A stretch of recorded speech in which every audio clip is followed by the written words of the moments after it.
Which should you choose? I myself would choose a dog over a cat, and that is why I'm here tonight. I'd like to make up your mind for you and give you all the good qualities of a dog. There are 6 dogs and 5 cats in this house as we speak, so believe me when I tell you that I know which pet is right for you.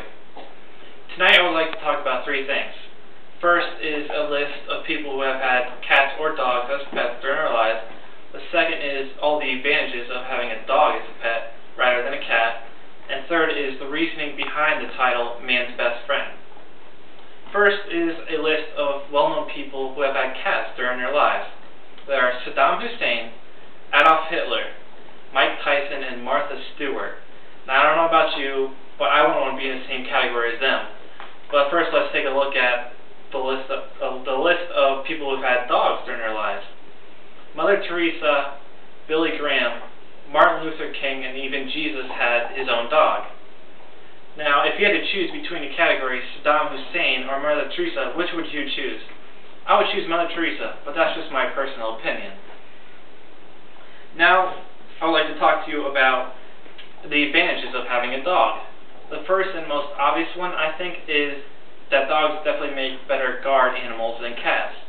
Just think about it. You can either have a 10-pound cat that can jump on the intruder and hold on for dear life, or you can have a 75 to 100-pound dog that can easily take down that intruder if he or she wishes. And who doesn't like free security? But if you don't like big dogs, well, I have some good news for you.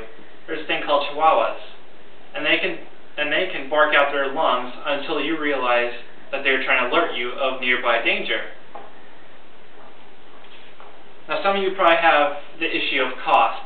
How much is each animal going to cost me to take care of it? Well, of course, for both animals, you have to worry about food. Wet food, dry food, doesn't matter.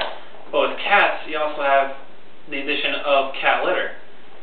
You have to train them to go to the bathroom in a box full of litter, whereas dogs, all I have to do is train them to go out the door, and that's not hard at all.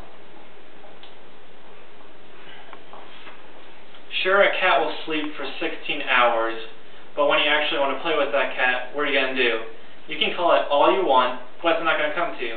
Cats come to you on their own terms. Unlike a dog, you call him and he's right there, right next to you. Also, you can roughhouse with dogs.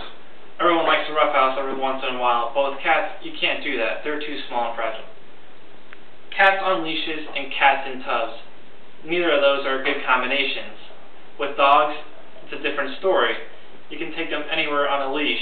The park, you can take them out with a jog with you, or you can leave them run wild in the front or backyard while you're doing yard work. And have you ever seen a cat on TV save a kid from a well? I know I haven't. What you usually see is TVs being rescued by firemen because they've been stuck in the tree for the past couple days.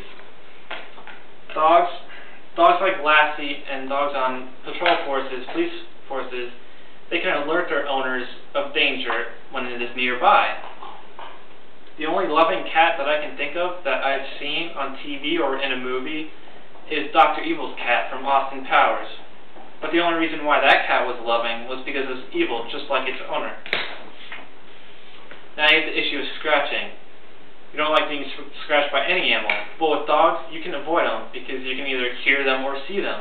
Cats, on the other hand, they like to sneak up on you, and the next thing you notice, you're driving to the hospital from a deep scratch wound that needs stitches.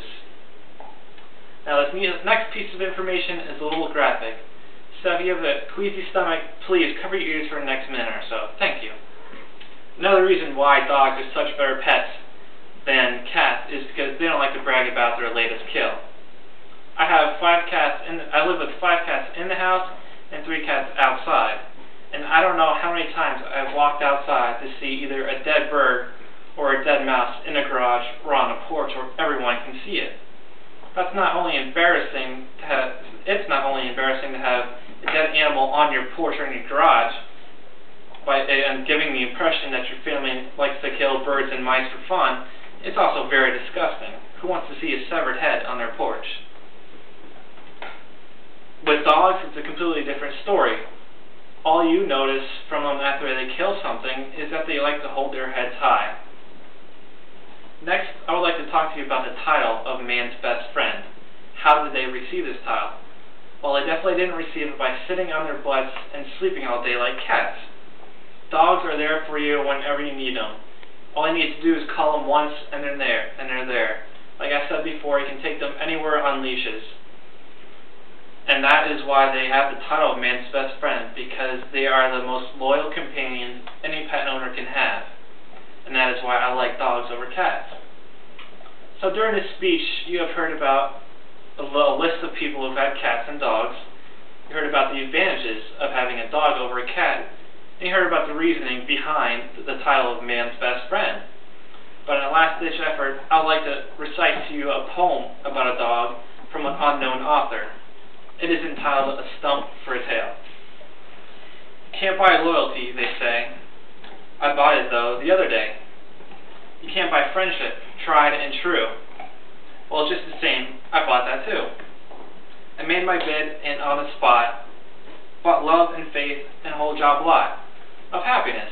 So all in all, the purchase price was pretty small. I bought a single trusting heart that gave devotion from the start. If you think these things are not for sale, buy a round-eyed puppy with a stump for a tail. Thank you for listening to my speech.